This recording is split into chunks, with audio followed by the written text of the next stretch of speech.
السلام عليكم ورحمة الله حبايبي. طبعا عندي اعتراف في شلون تحولت من الكفر والشرك إلى دين الله الحق. أخوكم محمد عمر الدليمي. أنا محمد وأبوي عمر، وأبوي كان إمام جامع، يعني شيخ جامع. من أهل هيت انتقلنا على رمادي. ما أريد أذكر الاسم لأن تعرفون الرمادي منطقة كارهة لآل البيت.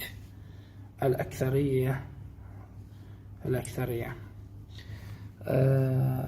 ديني كان وهابي. أبويا كان إمام وخطيب جامع الصديقة عائشة وجامع الصوفية فترة، وجامع عمر بن الخطاب، ومسجد حي الأندلس فترة، وجامع عبد الله ابن أم مكتوم، وجامع محمد عارف، ومسجد كامل الجوير. في 2013 أبوي انطرد من هيئة علماء المسلمين اللي بالعراق، أو دار الإفتاء أهل السنة. أنا أعتذر ما أقدر أطلع شكلي لأنه أنا ساكن منطقة أكثريتها سلفية. ما أعرف شو أقول لكم. كنت خطأ وكنت بضلالة. ونرجع شلون بدأت الأمر. أحارب الشيعة بالبداية 2013 بعد ما طردوا أبويا بسبب خطبة. الخطبة كانت الحسب اللي وصل إنه هي جبارة، يعني طالع خارج الناس. اللي وصلوها اللي قالوا لا أبوك كفرنا. فأنا كنت من أعداء أبويا حقيقة، لأنه شلون يروح يمدح أفكار الشيعة. 2013 تقريبا نهايتها قريب على داعش، ما داعش قبل ما يحتل الرمادي. أبويا أخذنا وطلع للرمادي، سكننا بالرمادي.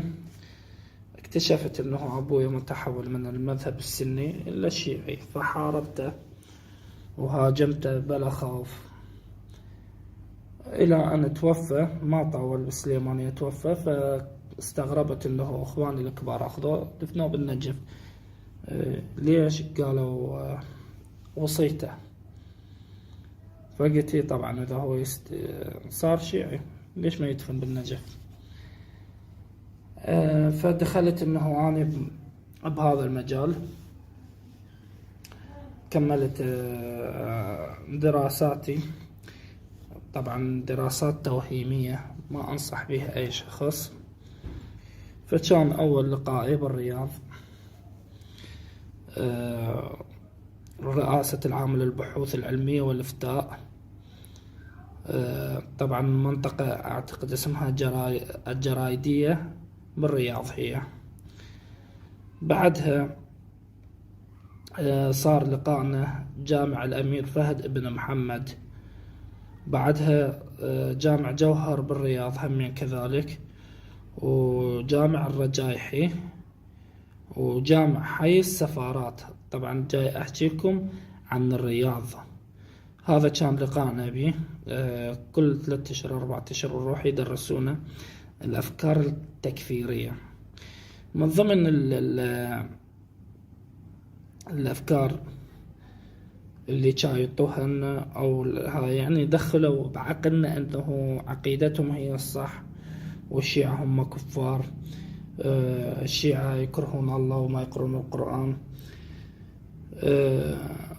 قالوا حاول أن لا تلتمس وياهم ولا تتحدث وياهم، لأن عندهم طريقة السحر.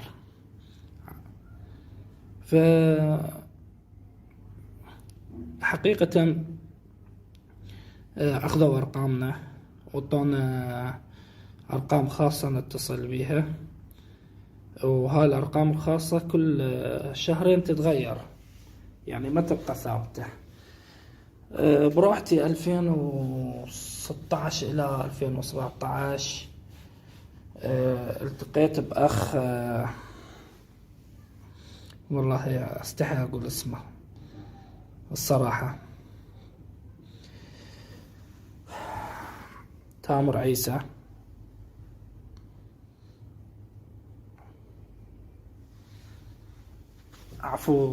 عفوا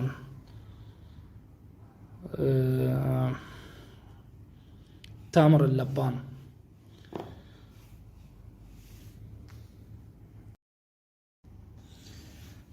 السلام عليكم، رجعت لكم فيديو ثاني. اعتذر ذاكرة هاتفي ما تكفي. المهم وصلنا الى انه لقائي كان طبعا حقيقة مثل ما نقول طبعا الكبار كلش احنا ما قدرنا نوصل لهم. عبد الله بن صالح العبعيلان وعثمان الخميس هذا الراس الثاني، وتامر اللبان كان تو داخل، ورامي عيسى. اما احنا اني بسبب ثقل اللسان قالوا احنا ما نريدك تتحدث او تطلع تتحدث او تلتقي بمناظرات، ولكن احنا راح نحتاجكم انتو تنصرون النبي، ونصرتكم للنبي كأنه نصرتوا أهل آل سعود. احنا كنا باعتقادنا انه آل سعود هم أولى بالإسلام. فكانت التحذيرات لنا كبداية انه اذا شفت شيعي شلون تبتعد منه، لا تتناقش وياه، لا تتجادل وياه، واذا ردت تجادل وياه اذا شفته انسان ما متطلع تجادل وياه وفوز عليه بالايات القرآنية. واذا هذا اذا شيعي ما دارس، واذا شفته انه انسان مقتدر ومتكلم ابتعد من عنده لانه ما راح يعرف يجاوبك. وحاول انه تعرفهم وتعرف امكانياتهم قبل ما انه تروح تتحدث وياه. واذا ما تقدر على هالاسلوب احنا نحتاجك للخدمة الهية، خدمة الجهاد، جهاد اللسان، اللي هو شنو؟ طبعا عندهم قناة صفا اللي هي المركزية تعتبر، ووصال. احنا هاي قناة صفا ووصال نتصل بيها، فاحيانا نشوف انه الشيخ قاعد على القناة من يتصل بي شيعي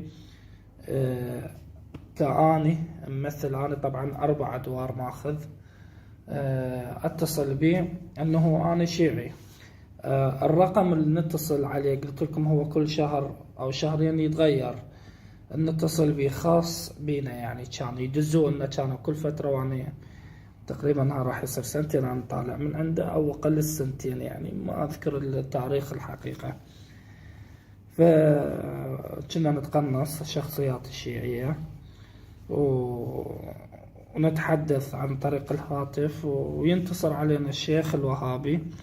وشوفوا شلون الله بين الحقيقة، وشوفوا شلون انهزم الشيعي، وشوفوا كذا وكذا. اتصال سني إلى سني، يعني ماكو شيعي إلى سني. فشلون تفرق بين السني إلى سني؟ إذا سني إلى سني وهو يعرف أنت معاهم راح يتحدث معك ببرود أعصاب، لا اتفاقية. أما إذا شيعي اتصل بالسني والشيعي دارك الأمور بسرعة راح يتعصب ويعيط ويغلقون الخط. فحطوا أفكار تكفيرية ببالنا. إذا أن يعني اتصالين، أنا 4 اتصالات الحمد لله. بعدها كنت أقعد يعني أصفا على قضية الوالد. يعني والدي اللي درس شريعة وكان جوامع سنية وكان سني ورجل اعتبر انه هو اسلامي الاول، شلون تحول الى شيعي رافضي. فتناقشت اني والوالدة، والدتي محامية مثقفة، فقالت لي حكاية واحدة: إذا ما تقرأ ما تعرف الحق من الباطل، وإذا ما تبحث ما تعرف الحق من الباطل.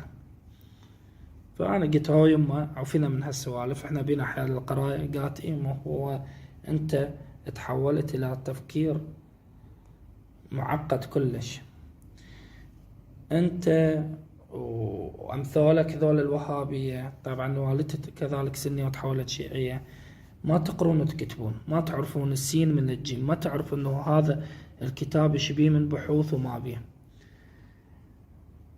مرت الايام، حقيقة قاعد على الانترنت جاي اقلب، صادفني اسد لبنان.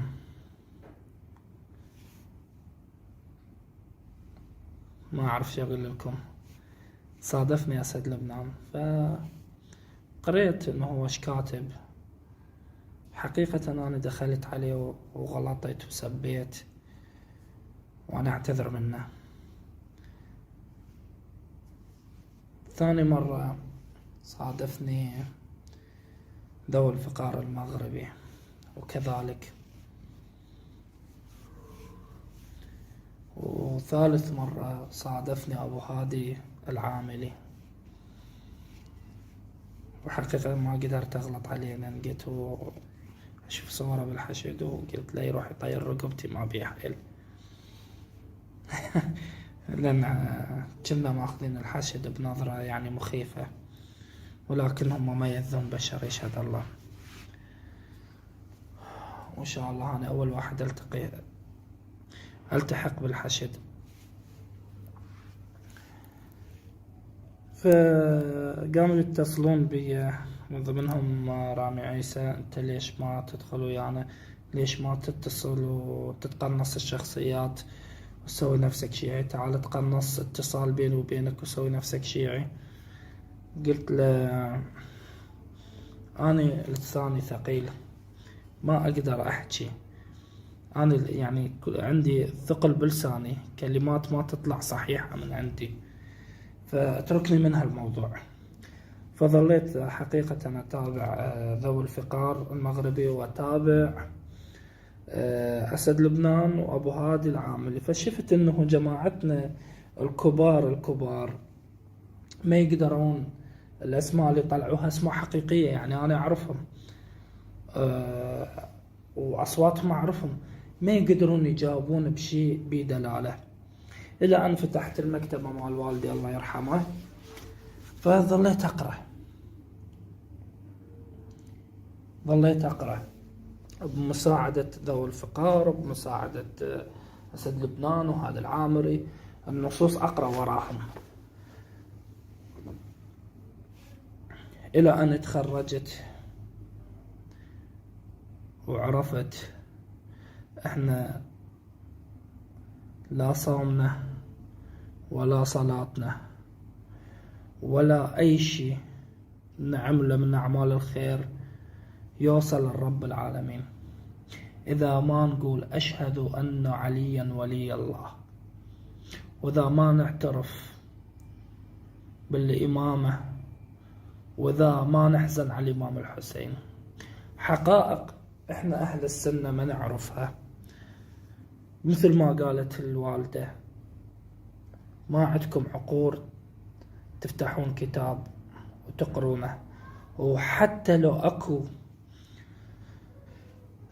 شيء تقرونه وهو دليل كامل تكذبونه. فحقيقة أنا أول ما لفت انتباهي قول عائشة نعلة الله عليها،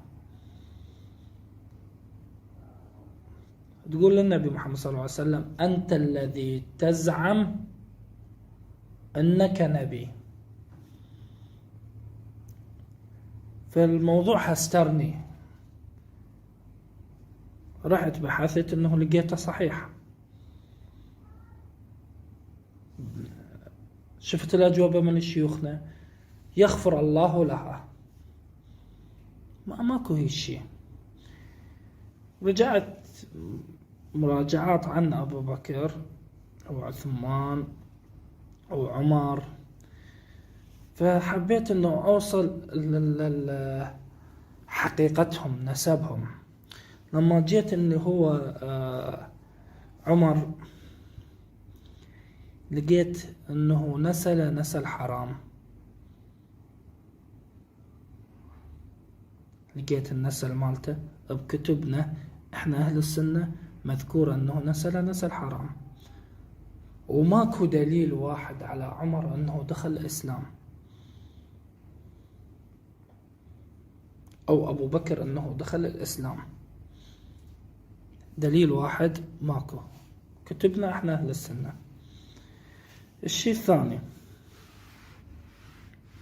احنا طبعا الدليم خلي يسألون أي عراقي يقول له دليمي، أكو دليمي شيعي؟ ماكو دليمي شيعي، اللهم القليل.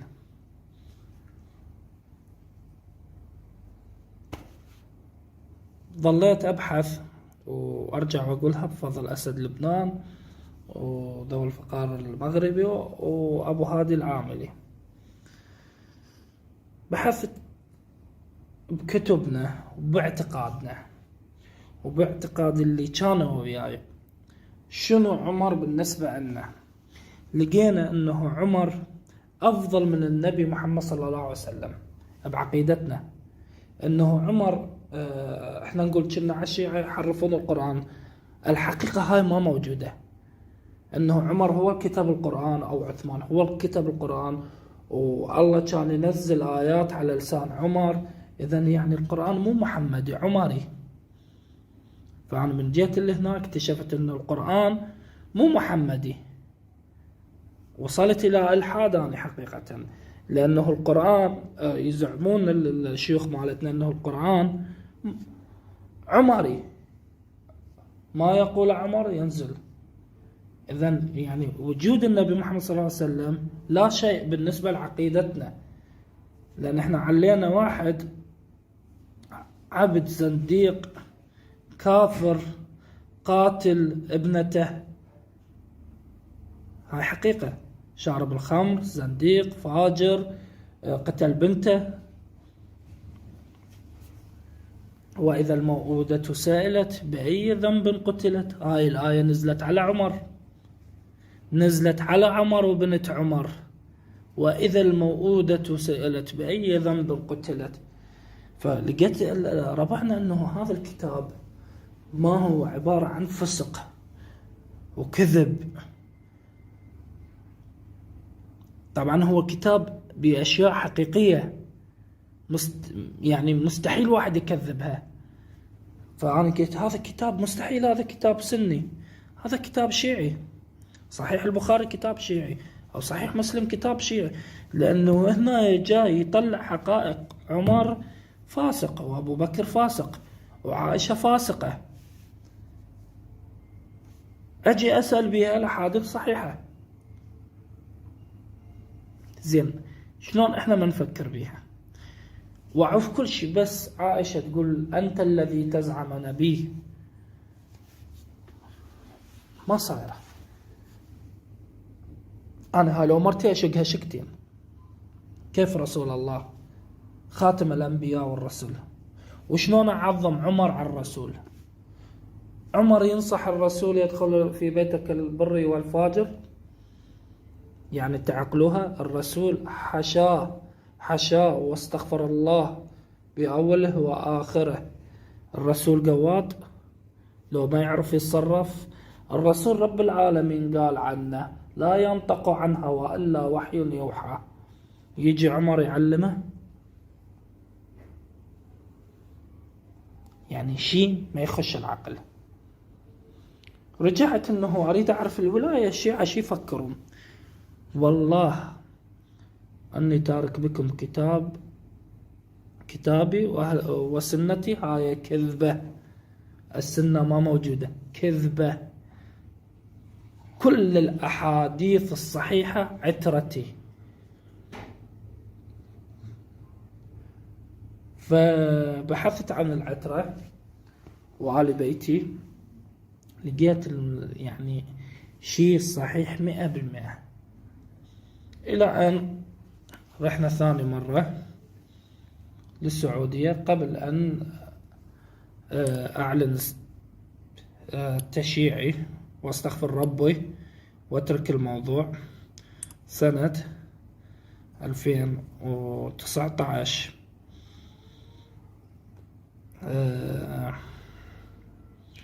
قعدنا جامع الجوهرة بالرياض، وتغدينا طبعا وكملنا. وراها أخذونا الجامع الإمام التركي بن عبد الله بالسعودية.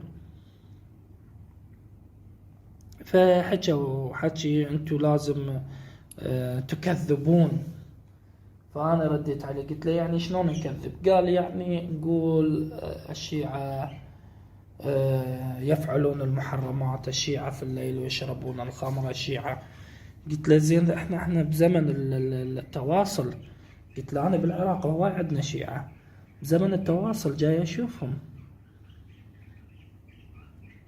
قال لي كذب، اكو عالم يعني انت يجوز تطلع، اكو عالم ما تطلع. فطلعت طبعا ضايج من المكان. رجعت للعراق. اثناء الرجعة طبعا احنا نروح بحجة العمرة. اثناء الرجعة اتعرفت على شخص شيعي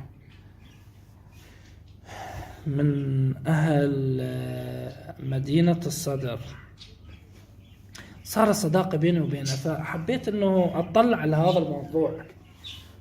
انا دخلت بيتهم وتفاجأت انه هو معمم. صارت علاقتي بيه كلش قوية. الصراحة حبيته وارتاحت له، وهو يعرف أنا بيه السني. قلت خلي أتحدث وياهم. صار حكي الموضوع عن الإمام الحسين هاي. قلت لهم والله الصراحة أنا كنت باعتقاد إنه أنتوا الشيعة تقتلون وتذبحون، وأنتوا الشيعة كذا وكذا وكذا. فضحك الرجل. طبعا هو أب صديقي، رجال كبير. ضحك الرجل ضحكة يعني كلش حلوة.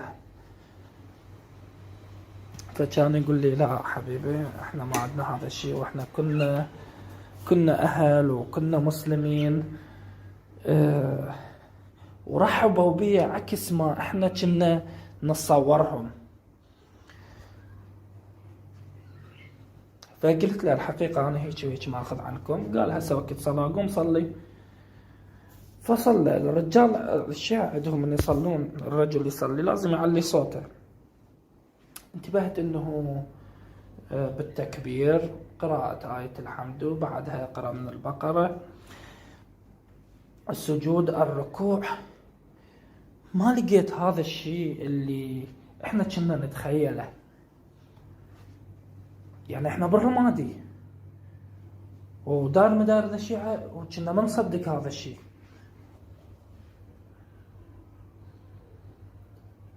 فظليت أراجع الشخص. في يوم من الأيام يعني هذا الحقائق اللي جاي يظهرها أبو هادي العاملي وذوي الفقار وأسد لبنان، وطبعا ومصطفى مصطفى الزرقوشي، هذا الإنسان مبدع اللي جاي يظهروها. دخلت قلبي أبحث وراهم، أروح أفتح الكتب، صحيح البخاري وصحيح مسلم وباقي الكتب ألقاها مسندة. مستحيل أي شيء يطلع يحكي حكاية إذا ما واثق منها 100%. فضحكت قلت وأنا أقول أبويا ليش تحول من مذهب التكفير إلى مذهب المسلمين الحقيقيين. وهنيئا إله، صار مسلم ومات مسلم، لأنه تشيع ومات واندفن بالنجف بحضرة الإمام علي أميري ومولاي ولي الله.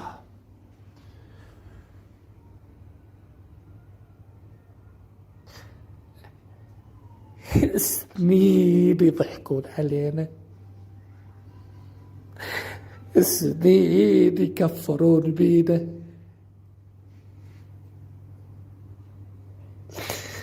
إلى أن جاني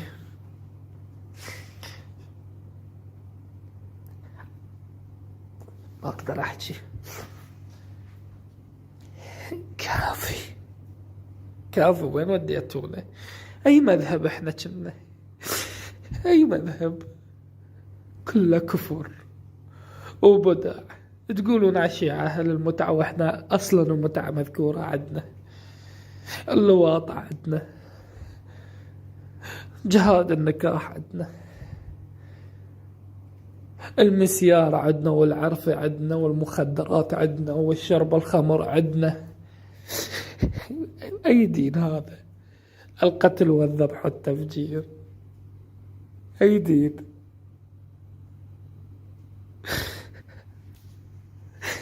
حرام عليكم، حرام عليكم.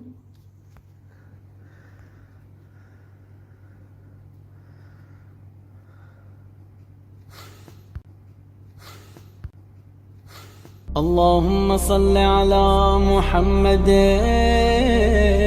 وآل محمد